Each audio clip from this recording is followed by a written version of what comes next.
Mga kabunyog, mga kababayan, hindi pa rin dapat lubos na magsaya ang kampo ni Sara.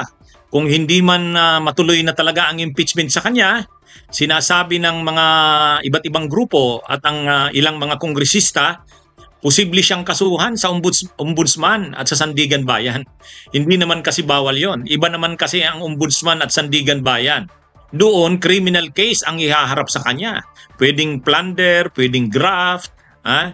Doon, pwede pa rin siyang matanggal sa pwesto at pwede pa rin siyang makulong.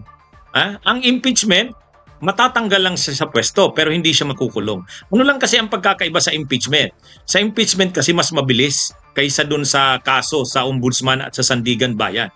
Pero kung hindi talaga tuloy ang impeachment, ayan, nandyan pa rin ang ombudsman at Sandigan Bayan. Kaya hindi pa rin pwedeng lubos na magsaya ang kampo ni Sara. Ayan, mga kabunyog yan ang pupuntuhan natin ngayon. Yan ang pupuntuhan natin. Pinahayag ni attorney, ngayon ay Congressman Chel Jokno, na tinanong siya sa interview sa media, posible ba si Sara na makasuhan sa ombudsman at sa Sandigan Bayan? Ang sagot ni attorney Chel Jokno, congressman yan ngayon at magaling yan na abogado, pwede. Kasi ang pagkaso sa ombudsman at sa Sandigan Bayan, criminal case yan. Ang impeachment, hindi criminal case. Hindi rin yan administrative case. Pala ang impeachment, sui generis nga. Ibig sabihin, kind of its own. Hindi siya, unique yan ang impeachment. Hindi siya criminal case. Hindi rin siya administrative case. Unique. A kind of its own, sui generis. Ano ang mangyayari sa impeachment? Sa impeachment, matatanggal ka sa pwesto at pwedeng hindi ka na makatakbo sa anumang posisyon sa gobyerno. Ang criminal case, pwede kang matanggal sa pwesto, kasabay niyan, makukulong ka kasi criminal case yan .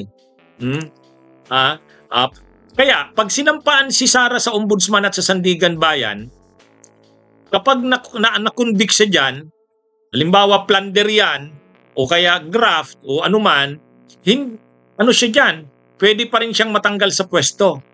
At the same time, pwede siyang makulong. Mas mabigat pa nga ang criminal case kasi sa criminal case, makukulong siya. Pero sa impeachment, hindi siya makukulong.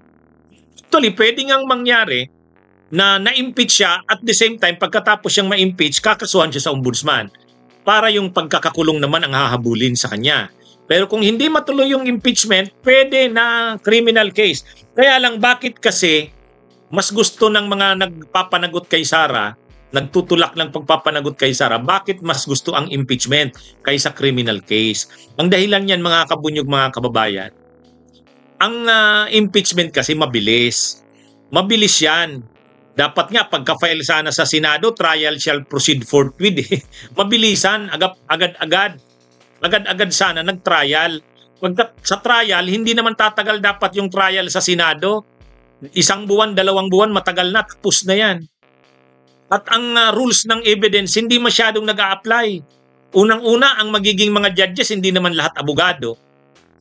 Hindi naman lahat abogado. So, hindi stricto sa rules on evidence. Mga elected na mga senador na magiging mga huwes kaya medyo magaan ang impeachment. Madali kang matanggal sa impeachment kaysa sa criminal case. Kaya mas maganda sana talaga yung impeachment. Pangalawa, mabilis yan.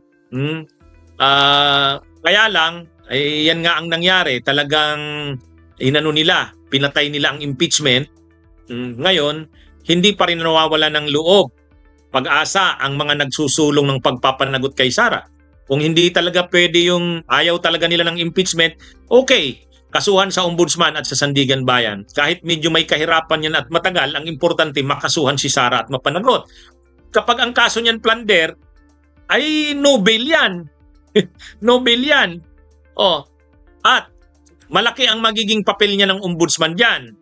Pag nakita ng ombudsman na may probable cause, kaagad-agad ipafile sa Sandigan Bayan. Sa Sandigan Bayan naman, mag-i-issue ng warrant of arrest. No bail yan. Hindi naman immune from suit ang vice president, ang president lang ang immune from suit. Kaya hindi yan hindi sakop ng immunity ang vice president. Ang president lang ang hindi pwedeng kasuhan, except impeachment. Pero ang vice pwede. Maalala niyo si Leni Robredo nung panahon ni Duterte? Ay di ba kinasuhan si Leni ng inciting to sedition? Kaya ito, pwedeng kasuhan si Sara. Kaya wag pa rin nilang sabihin na tapos na. Kung talagang gusto nila, nakasuhan si Sara sa Ombudsman at Sandigan Bayan, may mga nag-iisip niyan, isa talaga yan sa opsyon.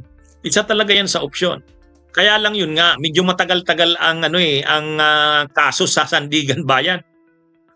Hindi sana tulad ng impeachment, 1 month, 2 months, tapos na. Kapag talagang convicted si Sara, matatanggal siya sa pwesto. Dito sa Sandigan Bayan, mahaba. Kasi talagang criminal case yan. Ang rules and evidence dyan, stricto. At mga justices ng court ng Sandigan Bayan ang magdidinig niyan. So medyo mabigat-bigat talaga ang Pero naman, kung plunder yan at no bail yan, pag nag-issue ng warrant of arrest, makukulong si Sara niyan. Parang katulad din siya nila Jinggoy, nila Rebilla, kulong.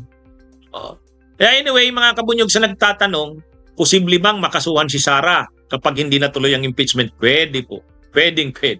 Kaya wag pa rin silang magsabing tapos na. Hindi po.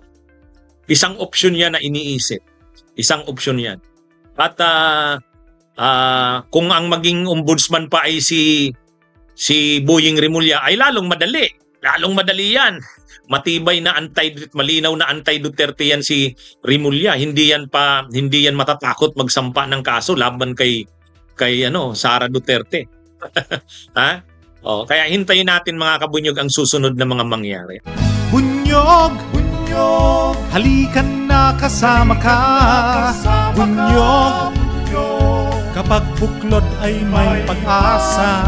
Luzon, Visayas, Mindanao, isa ang pananaw. Sa bagong Pilipinas ang bunyog isisigaw.